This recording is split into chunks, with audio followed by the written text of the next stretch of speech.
Hi, this is Nathan. We've been talking about the probe, which is my favorite way to quickly and precisely locate studs. Now it turns out in my experience that the best way to use this technique in hanging cabinets to get exact locations of the stud and correlate that to where on the cabinet we're going to put our screw through is to get the cabinet up on jacks, as shown here, and get it clamped to its neighboring cabinet at exactly the right height. Then you want to get your head up underneath and start probing. You want to probe just as close as possible to the place where the cabinet meets the wall. You're doing this underneath the wall cabinets. Obviously, if you're probing for base cabinets, you can do it just above the base cabinet and that will all be covered by countertop. So that's much less of a problem.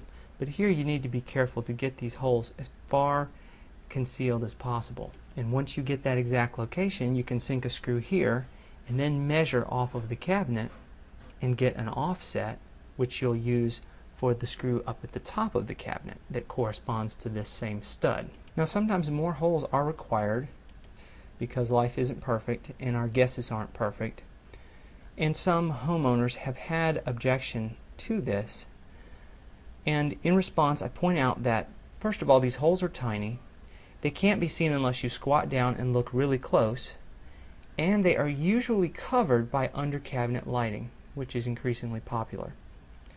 The alternative to these holes is to have none of these tiny holes in this never seen location, but to have to live with multiple screws inside the cabinet because the stud can't be precisely located, and that is what will happen.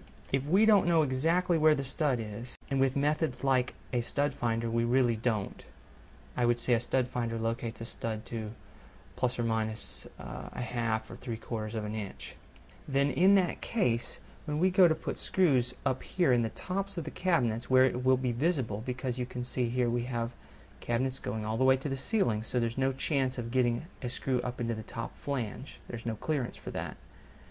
But if we don't know exactly where the stud will fall, we're going to end up putting multiple screws in to try to get to the stud.